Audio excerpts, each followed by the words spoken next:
Welcome back to Stuff That We Like / Enjoy, at least at this point in time. I'm Caleb. And I'm Christina. And today I'm going to ask Christina what's something I'm going to ask you what your contentment level is first. My contentment level is varied. How so? Well, physically, my contentment level is about a 2. The rest of me, probably like a 7. Okay. Yeah. 2 and a 7. Yeah. What about you? Does that make you like a 5? Maybe a 6? Yeah, maybe a 6. 6? Yeah. That works. Or 5. Yeah. Okay. Yeah. Okay. What about you? What is your contentment level? But probably like a 7-ish. My body's like a 4. Okay. I have a little bit of a sore throat right now. That always bums me out. So it brought me down. You got to watch a lot of The Office today, though. I know, it did feel good. Yes. Did feel good. Well, let's jump right into it. Yes. What are we talking about first? We were going to talk about what we did yesterday. Oh, that's right. Yes. We ran an ultramarathon. Ultramarathon. Over 31 miles. Mm-hmm. It was a 50K. My Fitbit said we ran like 34 miles. They said it was just 31 miles. I beg to differ. But yes, we ran the Rails to Trails Extravaganza Ultramarathon out of Ottawa, Kansas yesterday. Yeah. And we're going to share a little bit about it. Yeah. So what were the first 10-ish miles like for you, Christina? Well, so I hurt my left knee pretty bad about 2 weeks ago. Yeah. And have really been babying it. And I ran 1 whole mile in the 2 weeks previous to the ultra yesterday. So I was planning on just showing up to get my t-shirt, and I was going to run the first 3-4 miles was my plan with Caleb, and then call it, because at the beginning of the race, there was like this little loop you did, and then you set off on the rest of it. And I'm like, I'm just going to do the first little loop. But then my knee was like, maybe we could do this. Yeah. And don't get me wrong, it still really hurt. But I kept being like, all right, I'll make it to the next checkpoint, and then I'll make it to the next one. And so the first 10 miles were very rainy. Yeah. Yes, it rained the entire time. I discovered that my rain jacket is not actually waterproof. Which is a bummer. So I was thoroughly wet the entire time. But it was a great first 10 miles with you. Like, it was kind of fun just to be like, wow, we only have a marathon left. Okay, we've gone 10 miles kind of a thing. Yeah. And I didn't expect to make it that far. So No. The first 3 to 4 miles, I was very impressed that you were even able to run the intervals that we were running. Mm-hmm. So, yeah, it was tough. It was tough for sure. Those first 10 miles were probably the easiest on my part. Mm-hmm. Probably the most impressive to me on your part, because I was like, there's no way she's doing the first 10 miles. But we hit the first manned checkpoint at 10 miles in, and had something to eat, grabbed some more nutrition from these drop bags. Yeah, so we got there early, so we dropped off at the race headquarters these bags with like extra changes of shoes and like gels and sugar in them. Yeah, pretty much. Nutrition. So we reloaded, and then we went out for the next, I think it was 7 miles, close to 7 miles to the next checkpoint. Yeah. Before you turned around and came started back. Heading back. Yeah. What was that like for you? Or did you think you were going to make it to the next checkpoint at this point? Well, each checkpoint, I was like, my next goal is the next checkpoint. I thought, okay, I'll make it to 18 miles, and then I'll probably be done. But then I decided I'm going to have to sit here for like an hour or two until somebody comes to like drive me 20 miles back to my car. And so I was like, I'm just going to do it. I'm like, I'm already in enough pain, and it wasn't getting worse kind of a thing. And I was also really motivated to make it back to our first checkpoint, because I knew I had a change of shoes there. At that point, my shoes were thoroughly soaked. And so it was tricky, but I think we had kind of we're in it, we're going to finish it kind of a thought. Yeah.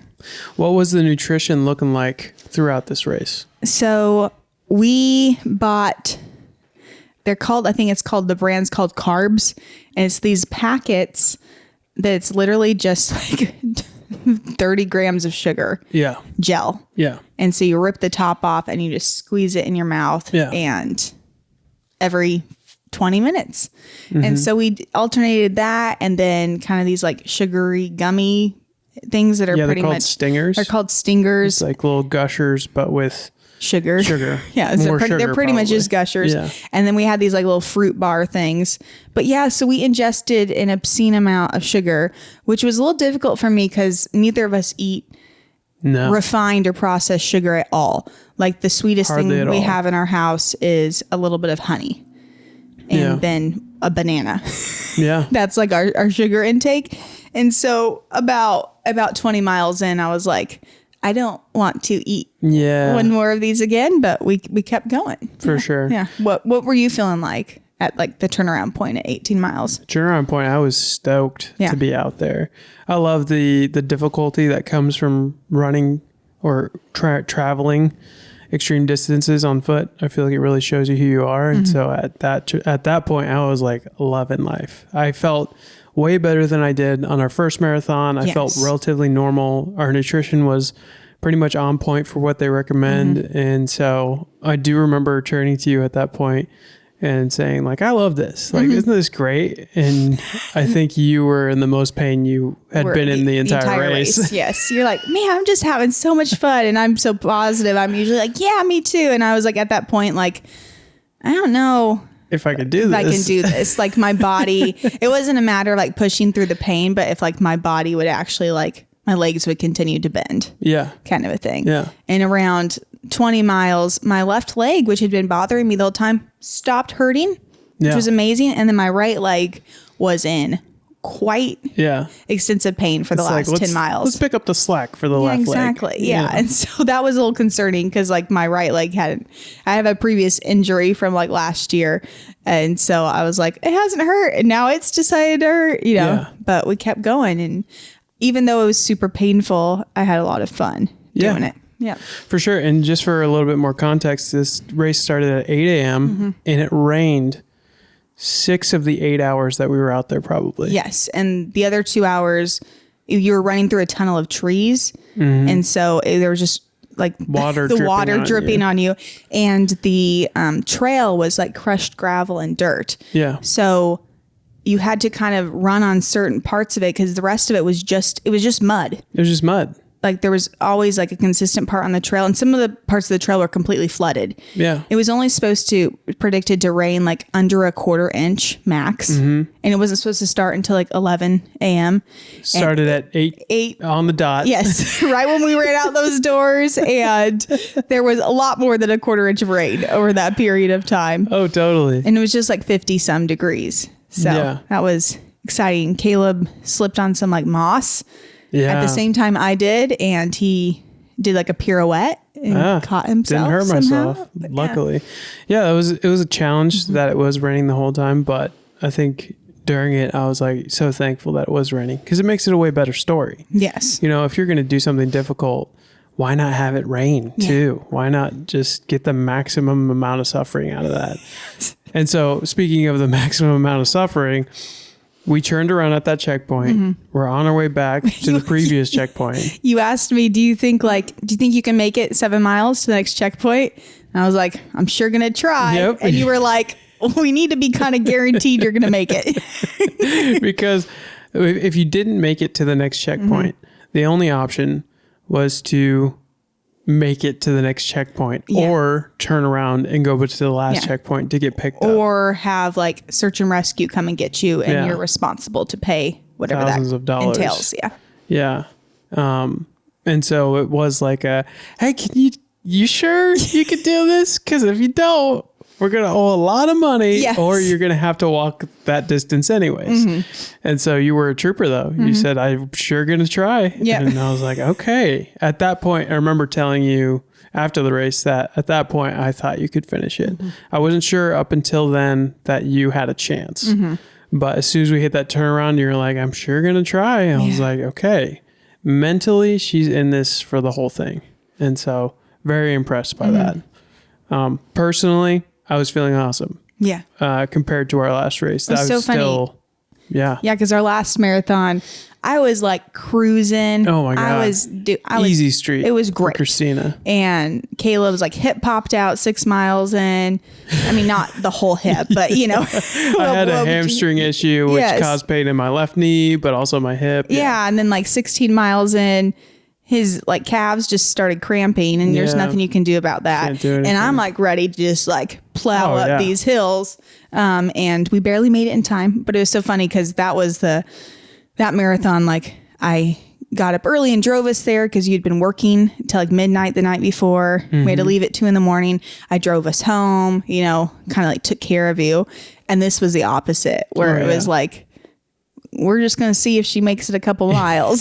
Just because of my knee injury. We're turned for sure. So it was super funny. I'm just like feeling the best I have for most of the race at the 20-ish mile mark.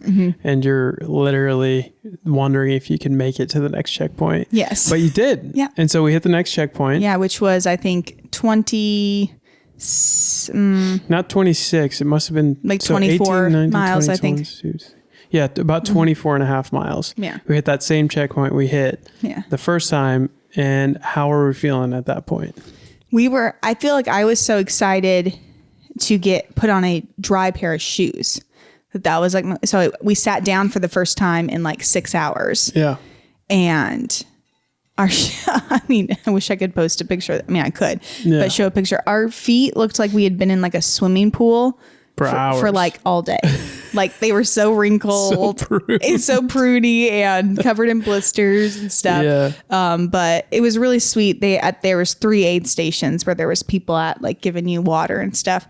And they were so encouraging. They're like, yeah, you can do this. You can make it. They're like yelling. And I'm like, so overwhelmed. But what really motivated me was right as we were leaving that checkpoint where it was only going to be like 4 miles from there was a water station, and then it was kind of home free. Yeah. Was that there was this couple that he came up to me and he was like, man, I wish you guys would just let us pass you. We've been like trailing like 3 minutes behind you this whole race, you know? And so in my mind, we hadn't been passed by anybody all day. Yeah. We had just stayed where we were for the whole race. Although there were some people who did like a 50-mile race that ended up passing us. Oh, but yeah. In our 50K race.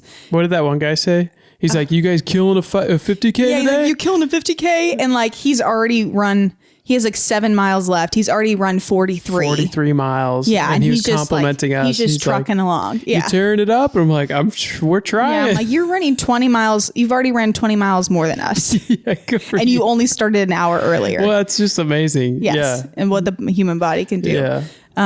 But at that point, I was like, all right. Well, so we kind of chatted with those people for a minute or two while we were walking. And this guy, he was probably in his 40s. You know, not fit, not tall, like not a runner, but he's more of an endurance athlete. He's like, yeah, I went to Zion National Park and we did it. Started like 2 a.m.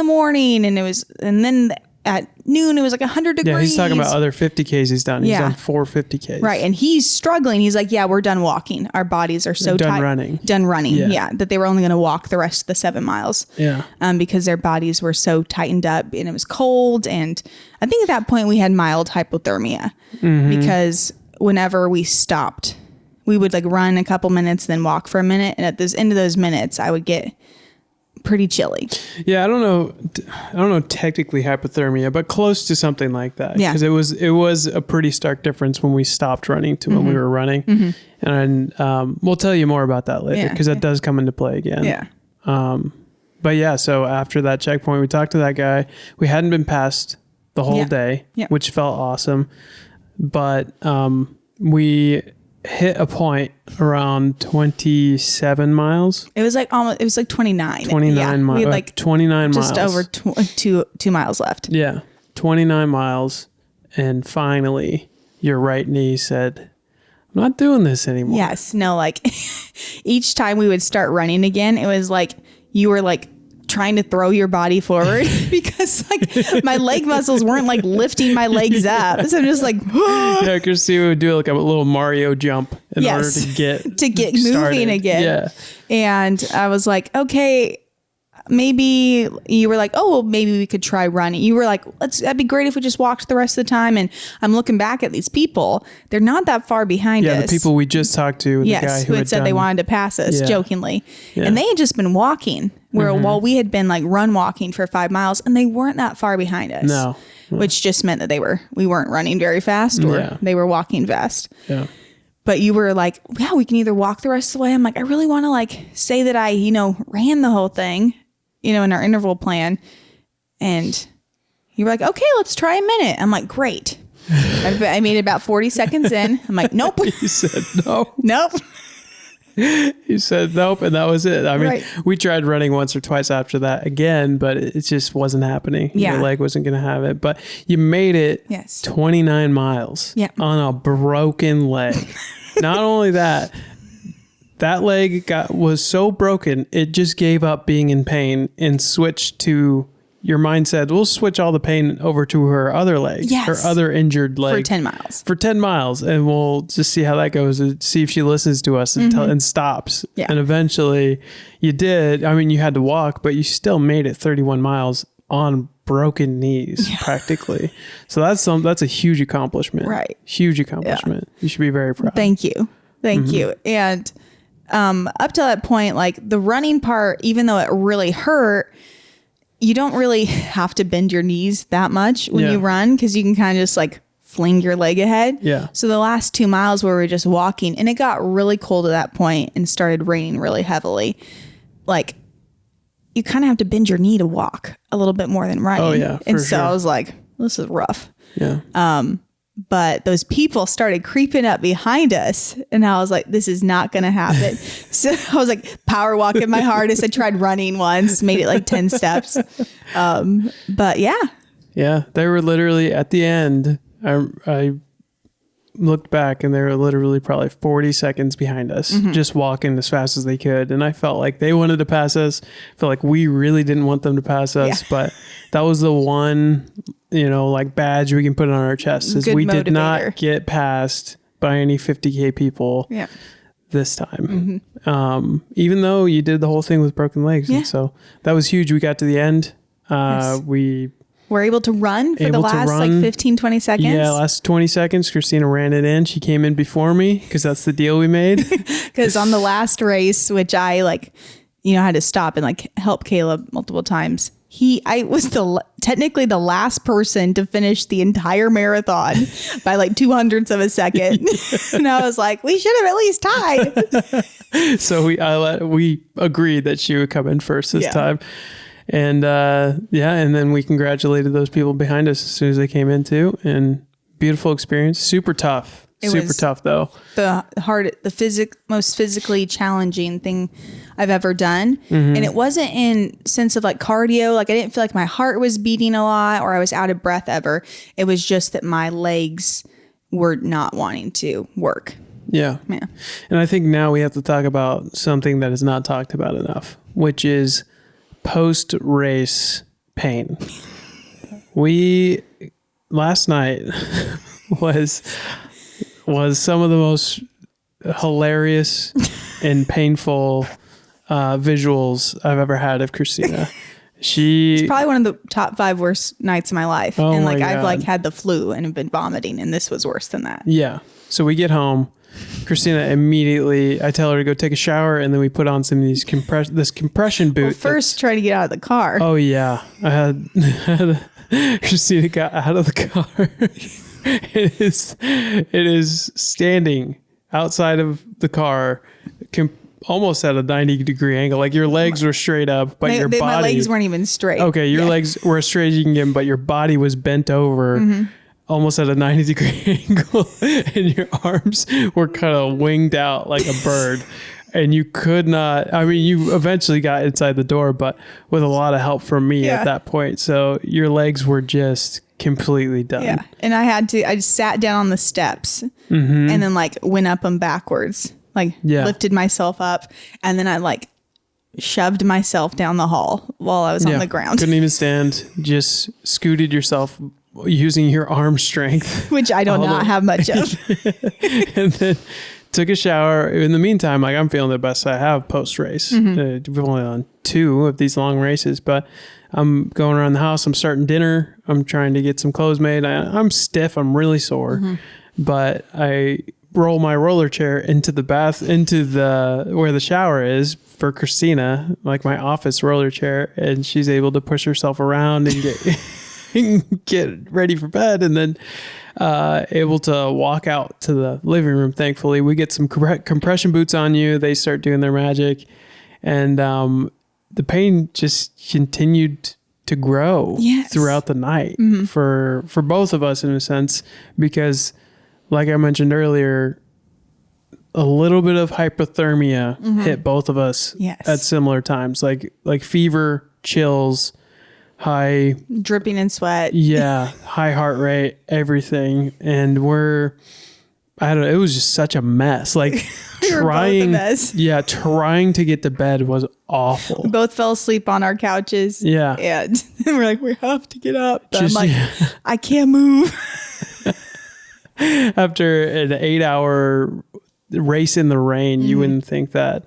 I mean, maybe you would think that you'd be in a lot of pain, but this is an amount of pain I've never seen Christina in before. And so we get her into bed. You had to literally pull. I couldn't because our bed, it's a little bit high up, so I couldn't sit down in it. So I was trying to I was like, should I throw my body? No, that would hurt. So I'm kind of leaned back. I'm like, Caleb, pull me into the bed, pull my legs into the bed. But don't let my legs move. Don't bend them. Don't not bend them. Yes. Don't straighten them out. Just trying our best not to hurt you. It was extremely painful getting you into bed. And then in the middle of the night, we had to get you out of bed. I had to go to the bathroom at 2 a.m. And I tried to get out of bed myself for a good 10 minutes before I finally woke you up. Couldn't do it. And so I'm slowly getting out of bed, helping another cripple as I'm crippled, move her legs onto the ground, and we couldn't get you back in the bed. It was just too painful to get up that high again. And so we moved you to the couch in the front room. I was drenched in sweat, and then I started shivering because I got so cold again. So bad. Yeah. And I'm fevering at this point. I have a sore throat. I know I'm sick. And we finally get you on the couch, get you to go to sleep for a little bit, I think. And then I went back to bed and slept moderately well. But you told me this morning that you were contemplating. I was contemplating calling an ambulance. And I've had moments in life where I'm I'm in very bad shape, and I'm I'll never call the doctor or go to the ambulance. But I had laid there for 3 hours wide awake, finally fell asleep for a little bit, and I was like, maybe I have rhabdomyolysis or whatever, where maybe my muscles are falling apart and poisoning me, and then your kidneys are shutting down. Maybe they can just sedate me, because I'm then I can maybe sleep. I was literally thinking, I'm man, we need to tell people to have somebody take care of them afterwards, or you might just not want to live anymore. It needs to be talked about more. The post-race, post-ultra, post-marathon, whatever it is, post-race pain is something that's not talked about enough, because I forgot about it. Yeah. And then I was reminded. I was rudely. No, you're good. I was in maybe 50% of this pain after our marathon. I was sore, but I was fine. By the end of the next day. Oh my God. You were joking. I mean, it was, I could tell you didn't need to go to the hospital because you were still joking around in the middle of the night. Right. I put you on the couch. I was like, is there anything else I could get you? And you're like, Vicodin. Or what was the other one? It was Oxycontin, fentanyl. And I was like, okay, she's fine. And then you're like, do you really need anything? I'm like, could you knock me out? Because you're not supposed to take painkillers after a marathon because of the kidney damage. There's already so much pressure on your kidneys trying to deal with the inflammation in your body. You put more pressure on them, and it can actually reduce your lifespan. Yeah, and so you're permanently. You're not supposed to do any painkillers after a race. And so we're doing, what was it? Is Tylenol? Some Tylenol. Tylenol is allowed. That's easy on your kidneys, but no ibuprofen. Definitely no oxy. Not that we have access to that, but yeah. But anyways, 1 out of 10, I mean, not 1 out of 10, from a scale of 1 to 10, what would you rate this race on like a level of enjoyment? Wow. Pain wise enjoyment, it was like a 3. But getting to do it with you and like actually like do it. And we've been talking about doing this for a year and a half. Yeah. And I think I had a pretty good mentality. Oh, throughout 100%. it. So I would put it maybe like an 8. Yeah. If I could do it where like my legs were like bending and I wasn't like in significant pain the whole time. Yeah. You know, it probably was not a wise thing to do. Like I would not recommend if you've injured yourself to go run 31 miles. But in my mind, like I was never going to do this again. And also I wasn't planning on actually doing it. Yes. I was just going to start it. And here's the thing, along with what you're saying, Christina knows her body very well. She has been, number one, exercising since she was an early teenager. Number two, she also deals with health issues as it is today. And so when something's wrong, she knows something's wrong. The whole race, Christina wasn't pushing past something being very wrong. Yes. She was pushing past a mental barrier. And so definitely people out there, don't David Goggins everything. No. Don't go out there and really actually injure yourself for life. Just, know your limits and test them a little bit. And that's what Christina was doing. Just so people don't go out there and be like, Christina broke her body doing this. I can do it too. It's like, no, don't. Yeah. I'd gone to a physical therapist a week ago for her to look at my knee because it was in pretty bad shape. She's like, yeah, well, maybe it can heal up in time. It was just really tight. There wasn't like my muscles were just like in a vice grip. I hadn't torn anything. I'm like, am I going to hurt myself if I try and do it? She's like, you're not going to hurt yourself, but it won't feel good. So like knowing, like, and I've hurt my knees, like really hurt them before. So I knew what that felt like. And so I was like, but at one point you're like, how you doing? I'm like, if a bone just shoots out of the right of my knee any minute, please go find it. Totally. It's pretty wild. So. But it was funny. I think the funniest part of the whole thing was when we had changed our shoes. We're so thankful to have shoes, dry shoes and dry socks like midway through the race. And we were both like, oh, this feels so much better. But then I realized it doesn't really feel that much better. It just hurts different now. Yes. You know what I mean? And it was just one of those funny statements. It was like, at least it just hurts different. Yeah. Instead of it's wet, blistery feet, it's just dry, blistery, shriveled feet. Yeah. And these are different shoes. So it hurts in different places now. And so, but that was one of the funniest things. It's like, you're always going to be in pain in these races. Though the only thing you can really do is switch up where the pain is. Yeah. Yeah. And if you injure yourself 2 weeks before a race, probably just don't do it. Yeah. Even if you've been training all summer for it. Totally. Do the next one. Look at that as wisdom right there. Thank you. Which I did not follow. Yes. But, hopefully somebody else Next will. time. Next time. Last night when it was like 4 a.m, I had not slept for 2 hours. It just was laying there in excruciating pain, unable to like barely move. I was like, shouldn't have done it. But I'm like, no, I'm glad I did it. I'm like, but maybe I'll call the hospital. But I'm glad I did it. I'm like, no, never again. I'm like, but maybe if I walk, like I'm just like going through unneededly. Oh, totally. Yeah. And I mean, I woke up this morning not in nearly as much pain, but woke up sick. Could tell I was sick for sure. And I had to have that conversation with myself. I was like, should I have done this? And I was like, worth it. For sure, worth it. Well, my mentality the whole time was I'm not going to complain to you while I'm running about how much pain I'm in because I'm the one who you'd said, hey, you don't have to do this and you probably shouldn't. So I was like, I'm not going to complain. I'm not going to. So you'd be like, how are you doing? I'm like, I'm doing it. Yeah, I'm doing it. I'm making it. You had a winner's mentality the whole time. Yeah. And I never hit like a wall in the sense of like energy. Yeah. So that was great. I feel like you did at some point. Yeah. My like 22-ish, I felt my energy just completely drain away. Yeah. And then I saw my heart rate start to go up significantly when we would run. And so we had to slow down a little bit just because my energy levels were super crashed at that point. And I think at that point we had ingested like, I don't know how many grams of sugar. Insane. But we have to figure out nutrition better next time because I cannot wake up sick the day after from all this freaking sugar. And we did what they tell you to do. These were all like nutrition stuff, but I think just we're not used to sugar. It could be. Maybe it was the rain. Maybe it was a mixture of the both. Could be. But hey, we did it. We did it. That's the important thing. Good job. So good job. Oh, wow. That hurt. High five. Perfect. Awesome. Well, thank you for listening to us debrief our attempted an ultra marathon. Thank you. Yeah, we'll probably post a picture on our socials. Also, another tip, if you have long hair, make sure it's like up in a bun or like braided, because mine just got like soaked, and my beanie and the way my hood was, it literally turned into just rats. Like it was just a tangle of hair. So that was exciting as well. It really was. It was like I don't know how you got detangled. It was really matted. Yeah. It's like a stray dog's fur. I can't wait to see the finisher pictures. Next on this podcast, we like to ask each other if we have a topic that we like / enjoy. So Christina, you've brought the topic this week. What is something that you like / enjoy? The topic is, what are the origins of Halloween? Halloween. Mm-hmm. Interesting. Is that because Halloween's coming up? Mm-hmm. Okay. So tell me, what are the origins of Halloween? First of all, do you know like what the origins of Halloween are? Like, how did it start? Where did it come from? What's its purpose? I feel like it's a celebration of the lives of people who have died. Okay.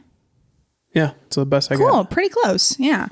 So as Halloween's just like less than a week away now, there's always discussions this time of year regarding the origins of Halloween and how evil it really is, and if Christians in particular are bad if they participate in Halloween in any way, like wearing costumes or like giving their kids candy. So I'm not going to like go into this as an approach to like answer all the deep theological opinions on Christians participating in Halloween, but I want to focus more on giving a little bit of insight into the true origins of it. Totally. Yeah. So what is Halloween? According to the Oxford Dictionary, it is the night of October 31st, the eve of All Saints' Day, which is commonly celebrated by children who dress in costumes and go door to door asking for candy. Cool. I feel like that was a pretty good definition. Yeah.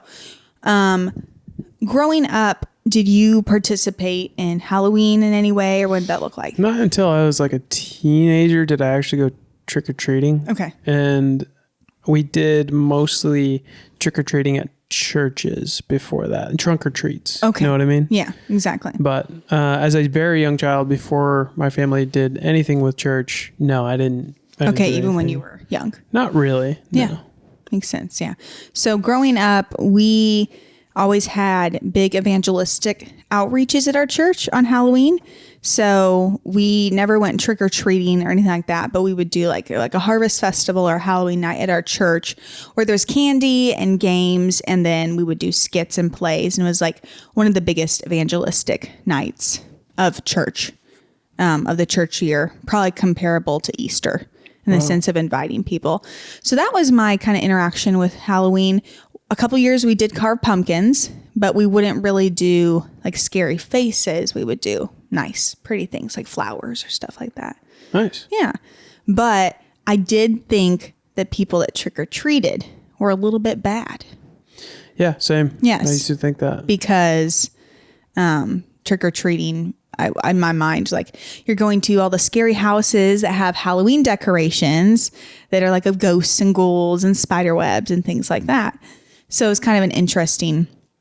So in my mind, I thought that Halloween was always bad. The holiday always had started as bad, and that you could participate in some ways, but in kind of a Christian version. But there's many people who believe that it is a pagan holiday. Yeah, I've heard that. Yeah. Is it not? It is not technically a pagan holiday. And so that's kind of what this whole episode is going to be about. Let's do it. So where did it all start? Halloween. The question's not as easy to answer as you might think. The celebration of Halloween as we have it today has not derived from like one place or culture. Like there wasn't a specific religion or people group that 3,000 years ago started celebrating it, but more so it's a American holiday that is now celebrated in part in different parts of the world, mainly Europe, but it is strictly a like originating in America holiday. And it's really a melting pot of ideas and traditions. So it comes from both cultural traditions and religious practices, both pagan and Catholic in their origins are the two primary ones. Huh. There's also some Christian practices from England that were melded into what we now see as Halloween today. So the oldest roots of any Halloween practices are often pinned on the ancient Irish celebration of called Samhain, which Samhain. Okay. Yep. Which means summer's end. And this is where people today often get the idea that Halloween is a pagan holiday that was started thousands of years ago. So there was an actual celebration celebrated by the Irish. It was held at the end of summer, start of fall, and we don't have any specific dates when this celebration was practiced. Therefore, we can't really determine if it was celebrated on October 31st. It's even more unlikely that it was celebrated on a specific day because many Celtic and pagan traditions were based on the lunar cycle, which is how a lot of our holidays even today are, where like Easter is celebrated based on the first Sunday after the full moon, something like that. All Jewish holidays have to do with the lunar cycle, a lot of Chinese as well. So we can't, because of that, even pin down a specific day, and it would have changed from year to year. Mm-hmm. So this fall celebration called Samhain was likely held over a few days in December, and there's no indication that it was a religious festival or had any connections like with the dead or the underworld. And also something can be pagan without actually being pagan. Yeah. So kind of like in America, we celebrate the 4th of July, and it's celebrated by Christians, but it doesn't mean that the 4th of July is a Christian holiday.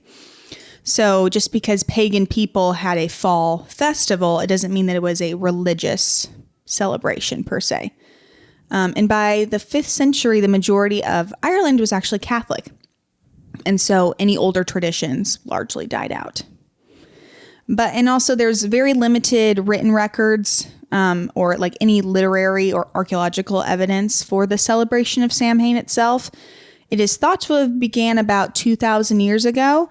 There are some writings from the 10th or 12th century that describe it as a festival, like I mentioned, to mark the end of summer, and that cattle and other animals were often slaughtered around that time to prepare for the winter time because they didn't really have the capacity to keep that many animals fed year round, and so they would slaughter them. And so that's where there's a little bit of the idea that it was like a animal sacrifice. Like if you listen to maybe a Christian podcast or look up the origins of Halloween, they'll tie it all to Samhain, but there's no like sources for it. It's kind of something that has evolved and it's kind of become an amalgamation of, oh, the pagan religion did this and that. And that's probably what they did. Probably around October 21st, probably 2,000 years ago. So it's quite funny, even if you look at the Wikipedia page for Samhain, like all of the sources are just sources. They like just source each other. So it's all it's all like a circle, and then they source back to things that don't have sources. Yeah, kind of interesting. So that's why many Christians started getting really anti-Halloween in the last chunk of years, is because of the pagan origins or lack thereof. We don't know. So moving on to, so that's kind of part of what Halloween has become today. But the true first celebration of Halloween came from All Hallows Eve. So All Hallows Eve was the night before All Saints Day, which was and still is a Catholic feast and holy day. And on, let me see where this is. Yeah, in the 8th century, Pope Gregory III ordained November 1st as All Saints' Day as a Catholic feast to honor the dead saints.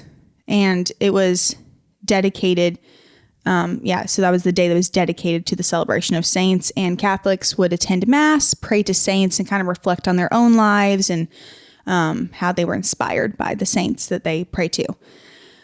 All Hallows Eve was the night before All Saints Day, meaning like the Holy Eve, the eve before the holy day, to celebrate the saints, which is October 31st. And it was a preparation time for All Saints' Day.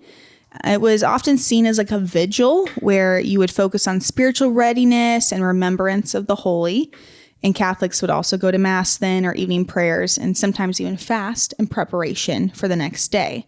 So it really started as a focus on, being holy and right and wanting to be like the saints. That's interesting. Yeah. Because I never really considered that. I mean, I've heard of All Hallows Eve, but I never considered what was after that day. Like it's the eve of something that's about to happen. Exactly. Yeah. So the 31st is All Hallows Eve, and then November 1st is All Saints' Day. And then in the 11th century, another Catholic commemorative day was added, and that is All Souls' Day. And it's on November 2nd, and it's a day to pray for the souls in purgatory. The Catholic belief that, if that they're in purgatory, kind of paying for their sinful deeds on earth, and then they'll make it to heaven. So the 1st of November was to pray to the saints and remember them, and then the 2nd was to pray for your lost relatives who are in purgatory. So in essence, these 3 days were really focused on prayer for the dead and honoring the saints. Therefore, a little bit of that thought of spirits and praying for those in purgatory, those who have died, remembering them, kind of just this focus on the dead, really. Yeah. But in a more religious, holy tradition. Wow. Yeah. And then in the 14th century, specifically in Britain, it's interesting how much of what we have today is British inspired, our Halloween practices today. The practice of souling developed.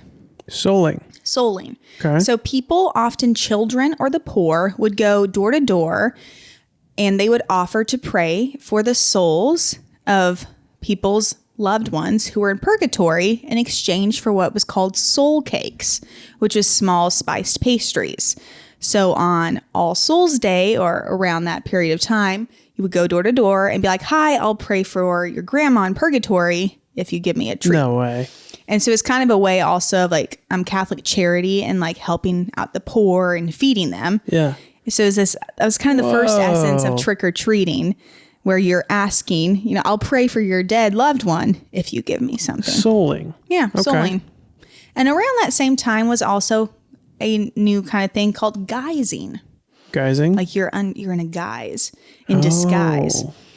In medieval Europe, about the 16th century, some communities practiced guising, where people would dress in costumes, often as either saints, angels, or demons, to reflect the spiritual themes of All Saints' Day. These disguises symbolized the battle between good and evil, and also served as a way to honor the saints. Okay. Around this time, too, communities were part of what were called mystery plays, or religious dramas that were performed around this kind of All Hallows Eve, All Saints' Day, All Souls' Day kind of weekend, or whenever that 3-day succession, where actors would dress as biblical or saintly figures to help teach Christian stories. So around that same time was the idea of dressing up, not only as saints and good things, but also maybe as demons or things that were tricksters, to reflect kind of religious traditions. Wow, that's where it came from. Yeah. Dressing up. Very interesting. And now we move on to Guy Fawkes Day, which is the kind of the third influence on what we have today is Halloween. Mm-hmm. So do you know anything about Guy Fawkes? He tried to blow up Parliament, didn't he? Yeah. There we go. I mean, I did not know what Guy Fawkes did. So really? Yeah. Have you not seen the movie? Oh man, I cannot believe I'm blanking on it right now. It's the one where it's like an alternate universe where he does blow up Parliament. Okay, really? Yeah. They have like a white mask or something, right? Yes. Okay. Yeah. We'll have to watch it after this. Fun. But continue. So in Britain today, like in nowadays, Guy Fawkes Day is celebrated on November 5th. So it's all in this kind of week span of All Hallows Eve, All Souls Day, All Saints Day, and Guy Fawkes Day. And it celebrates the failed attempt of some Catholic resistors who in 1605 attempted to kill King James I and restore Britain back to being a Catholic nation instead of a Protestant nation.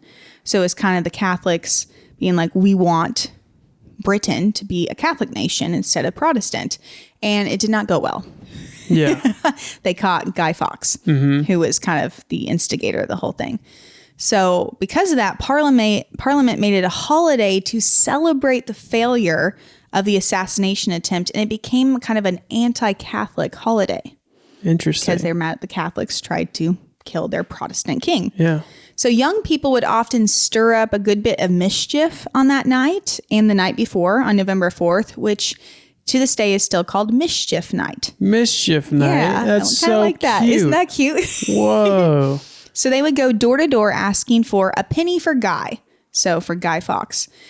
And because he was the guy who tried to carry out the assassination attempt. And they would burn him in effigy on a bonfire each year.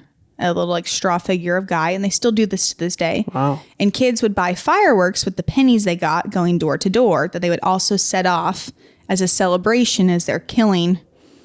As they're burning an effigy Guy. So they'd ask a penny for Guy. Like the 4th of July or the 4th of July. Remember, the 5th of November. I think it's what it is. Is it? Yeah. Well, I'm just thinking I'm trying to make a connection between 4th of Guy and July, 4th of Guy.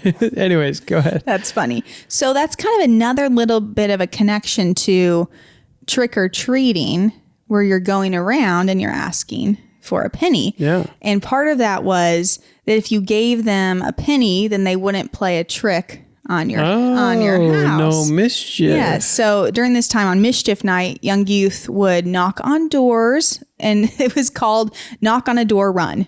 So kind of how we have Ding Dong Ditch today. Knock on a door Knock on a door run. Are you kidding or me? mischievous knocking. Okay. So they would throw objects at windows or knock on doors and then run away. Like, haha.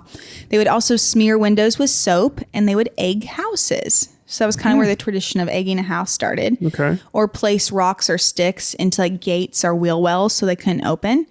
And they would often target the homes of Catholics or Catholic churches because it was kind of an anti-Catholic type of a holiday. Yeah. And kids would also cover themselves up in disguises so they couldn't be recognized. Guising. Mixing the guising. So a little bit more of that trick or treat kind of thing coming in. So now we're going to get into where it all kind of became how we see Halloween today. Yeah. When people moved from Europe to America in the 1800s, they brought their traditions and celebrations with them. But some were just more minor observances, as there weren't like a ton of Catholic immigrants, and Guy Fawkes Day was like a markedly British celebration. So they're not really going to celebrate Guy Fawkes Day in America, who has liberated itself from England. And so they kind of kept their practices, but kind of changed the meaning of them. So in the late 19th century, around the 1850s, Halloween began to gain traction as like a community celebration.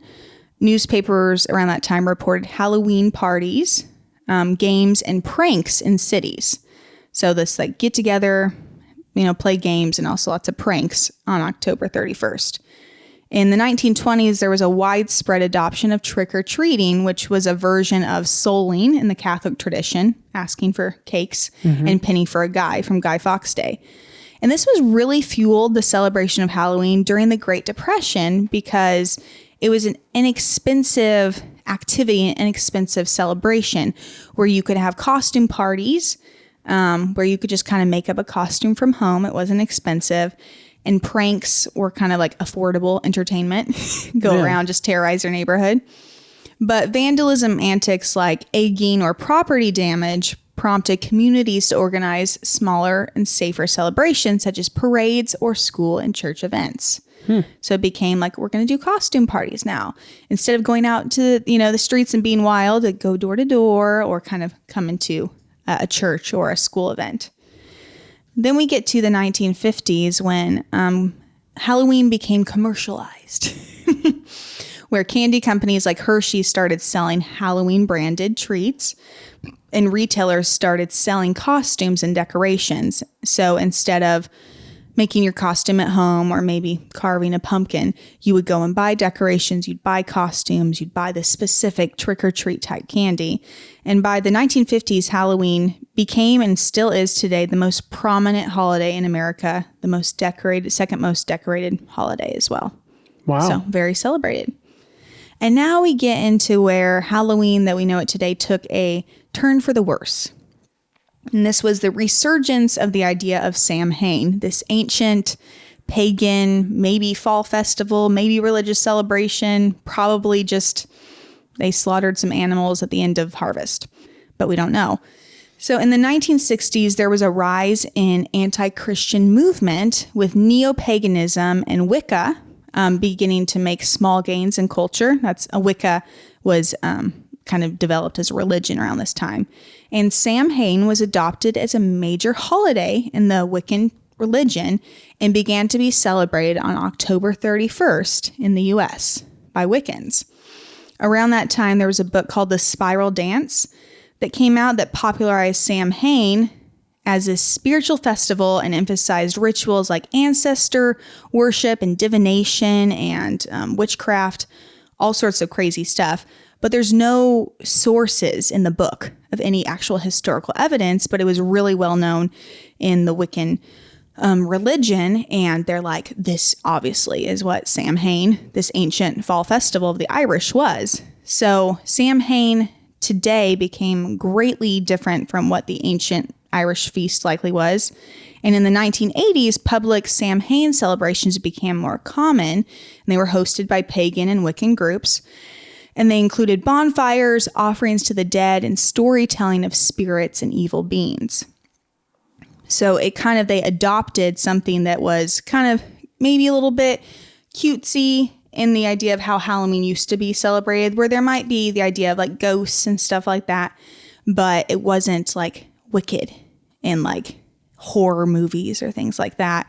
And then Samhain kind of like, we're going to have it be on October 31st and do kind of evil witch stuff on this night. And then we move into the Satanic Panic, which I really should do an episode on. So the Satanic Panic was a moral panic in the U.S. in the late 1970s through the early 1990s. It was characterized by widespread fear that there were secret satanic cults that were kidnapping kids and influencing society. There wasn't, I'm sure there definitely are secret satanic cults, but a lot of it was people thinking that they had maybe been, me at like 30 being like, I think I was abducted by a satanic cult when I was 8, kind of this idea. And I really wasn't. So lots of people had false memories around that time. Mm-hmm. And as a result, many Christians who had previously engaged with Halloween, like letting their kids dress up as a superhero and, go to a couple houses trick-or-treating, decided that it was a markedly wicked day due to people dressing up like ghosts and witches, which I don't think you should do, along with this rise of neo-pagan practices through Wiccan re-evolvement of Samhain. And the Satanic Church now to this day considers Halloween to be like their third highest holy day. And many witches and warlocks practice spells and magic specifically on Halloween night. So although there was kind of this overblown fear, their actuality is that the Satanic Church and Wiccans and neo-pagans really have adopted Halloween as the day to do the most evil. Mm-hmm. So prior to the 1970s, there was little objection to Christians participating in Halloween, except for those who maybe really disliked the Catholics because they're like, it was a Catholic holiday, and they didn't want their kids to go vandalize others' property. So what started as a day to honor Catholic saints kind of has merged into a celebration of death with a man who tried to assassinate the King of England and then some pagan practices involved. And that is the origins of Halloween. Well put. Thank you. Good job. That was really long. That was very long. There was a lot to it. Well, good job. Thank you. Nicely done. Yeah. Do you have any thoughts on that? No. No? No. Okay. It's good. Cool. Right. Yeah. So to sum that all up, although I don't think it's like inherently evil to go to a church celebration on Halloween. I think all days are God. This is the day the Lord has made. I don't think that like evil and the devil gets to have one day. So I think it's great if you don't want to celebrate in Halloween, but I also don't think that you're going to get like cursed if you let your kid dress up as Spider-Man and go to like a fall festival. So that's my thoughts. I agree. Next on this podcast, we like to recommend something to our listeners. So what's something you would recommend? Kind of a little bit of what we talked about with the Ultramarathon, like know your limits, and have a recovery plan in place, and maybe take a day or two of off work after an ultramarathon, because you're probably not going to want to walk. It's a good idea. Yeah. Yeah. Structure your downtime. My recommend would be 4 robes. I think I've made that recommend before early on, but we're wearing them now and they slap. Nice and cozy. Yeah. Yeah. All right. Well, thank you for joining us on this podcast. Lastly, we like to tell people we're on Instagram. I'm on there as Caleb C Media. Christina's on there as See Joyfully. And we also have a podcast and video company that does videos for churches, ministries, and nonprofits in Kansas City and throughout the nation called Moodwave Media. So we're on Instagram at Moodwave Media, where you can also contact us to get a video scheduled to film at your next event for your ministry or nonprofit at moodwavemedia@gmail.com. You can contact us with questions or topics you'd like us to discuss at stuffthatwelikePodcast@gmail.com, or hit us up on Instagram at stuffthatwelikePodcast. Yep. Cool. Well, this has been Stuff That We Like /Enjoy, and we'll see you next time. Bye. Bye.